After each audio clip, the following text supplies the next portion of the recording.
Iran's airspace was largely empty overnight, with only 2 civilian flights visible over the country as regional tensions kept most commercial traffic grounded, according to flight tracking data. The only aircraft observed were operated by Mahan Air, an Iranian carrier designated by the United States for allegedly transporting arms, equipment, and funds on behalf of Iran's Islamic Revolutionary Guard Corps. The U.S. Treasury has previously accused the airline of supporting military and proxy operations across the Middle East, allegations Tehran denies. The 2 Mahan Air flights were tracked departing from southern China, one from Guangzhou and the other from Shenzhen, before heading west toward Tehran.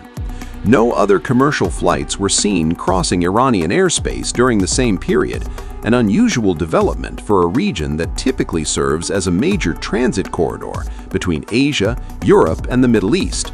Iran temporarily closed its airspace as tensions with the U.S. peaked ahead of a possible military attack by the Trump military.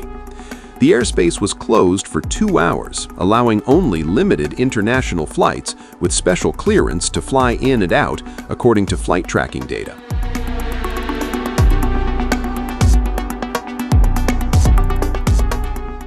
Airlines routinely avoid conflict zones due to safety concerns, higher insurance costs, and the risk of airspace closures. Iran has faced repeated disruptions to aviation in recent years amid sanctions, military confrontations, and heightened security alerts. Neither Mahan Air nor Iranian aviation authorities immediately responded to requests for comment on the flights. Chinese aviation authorities also did not comment on the departures. China has played a quiet but consequential role in helping Iran rebuild its ballistic missile program last October, according to U.S. and European intelligence cited by CNN. Iran resumed missile-related activity despite UN sanctions that bar work on nuclear-capable ballistic missiles and prohibit member states from supplying materials linked to delivery systems. European intelligence agencies said multiple shipments of sodium perchlorate, a key precursor for solid missile propellant, were sent from China to Iran. The total volume was estimated at about 2,000 tons, purchased from Chinese suppliers as Iran sought to replenish depleted missile stocks. CNN tracked several cargo vessels traveling repeatedly between Chinese and Iranian ports. The U.S.-sanctioned MV Basht departed Zhuhai on September 15th and arrived in Iran on September 29th, while another vessel, Barzin, sailed from Gaulan on October 2nd and reached Bandar Abbas on October 16th. Several ships and entities involved are under U.S. sanctions. It remains unclear whether the Chinese government was aware of the shipments. At that time, China told CNN it enforces export controls on dual-use items in line with international obligations. Smoke-filled streets, shattered calm. New images emerging from inside Iran show protesters confronting security forces head-on. In the northwestern city of Urmia, a demonstrator is seen hurling an object as crowds chant in Farsi, "Death to the dictator." Elsewhere, in Karaj, night traffic slows to a crawl around a damaged car blocking the road. On a nearby wall, a stark message is sprayed in graffiti, "Death to Khamenei." China has sharply criticized the United States over its response to the unrest in Iran, accusing Washington of violating international law and interfering in another country's internal affairs. Regarding the situation in Iran, we have stated our position many times. We support and hope that the Iranian government and people can overcome current difficulties and maintain national stability. At the same time, we oppose external forces interfering in the internal affairs of any country, and we do not approve of the threat or use of force in international relations. We hope that all parties concerned will make more efforts that are truly conducive to the peace and stability of the Middle East. International law, based on the principles and purposes of the UN Charter, is the cornerstone of the current international order and a vital basis for resolving international disputes. Defending international law is key to upholding global fairness and justice and preventing the world from returning to the law of the jungle. Great powers should take the lead in respecting the authority of international law and fulfilling their international law obligations. Russia has echoed China's criticism. Russian Foreign Minister Sergei Lavrov accused the United States of dismantling the international system it once helped create, citing U.S. actions against Venezuela and threats toward Iran. I do not believe that any third party can fundamentally alter the nature of relations between Moscow and Tehran. This nature is based on agreements that were reached between the presidents of the Russian Federation and the Islamic Republic of Iran. It serves the interests of both our two states and our two peoples.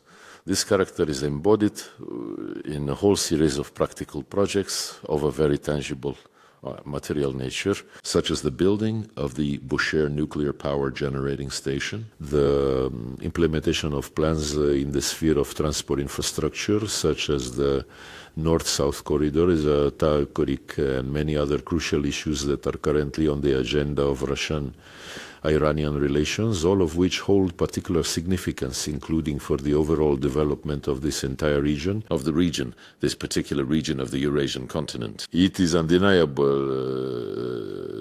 that when the United States begins to act completely disregarding all the principles that the Americans themselves have promoted, propagating a model that they themselves refer to as globalization, and when they themselves, after that, as I have already mentioned, abandoned all their principles, it certainly makes one think that our American colleagues appear quite unreliable when they act in such a manner, and to place their bets on the notion that everywhere there is oil or some other important strategic natural resources, thinking only about how to advance their own interests, and for this purpose they resort to threats and methods of direct pressure, specifically in the form of tariffs. They announce tariffs against Iran, or rather, they impose tariffs of 25% on Iran's partners. And as for Russia, Senator, there's certain Lindsey Graham, who is on our respective lists. He's actively promoting, and lately he's clearly become quite animated, an initiative for a 500% tariff on trade with all countries that are currently trading with the Russian Federation. This can, of course, undoubtedly evoke a smile. It might also provoke anger, even outright rejection. But I believe we simply need to focus on working diligently and implementing all those agreements that are already firmly established between our nation and the Islamic Republic of Iran, as well as between Russia and all our other valued commercial and economic partners. When such a powerful country as the United States are employing such unscrupulous methods, these methods of unfair competition, this only goes to show that the competitive positions of the United States, they are progressively deteriorating. But there are probably some other more fair and just methods for the assertion and defense of their own positions, rather than such direct discriminatory use of sanctions.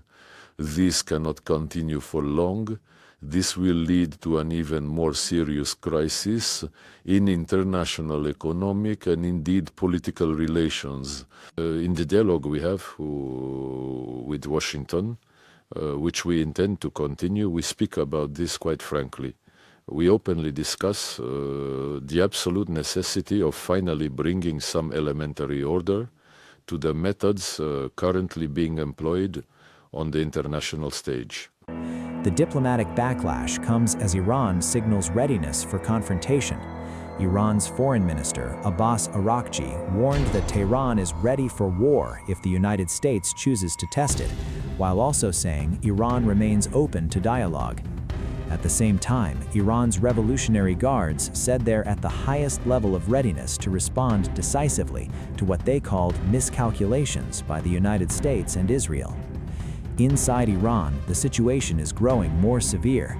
Human rights groups say at least 3,428 protesters have been killed in a sweeping crackdown, with more than 10,000 arrested. Iran is also expected to carry out its first execution linked to the current wave of protests, despite Trump's warning of consequences if executions proceed. The U.S. has now issued travel warnings urging its citizens to leave Iran immediately, while regional tensions continue to rise. As protests intensify, executions loom, and major powers trade accusations, the standoff over Iran is no longer just a domestic crisis. It is becoming a focal point of a widening global confrontation over power, law, and influence.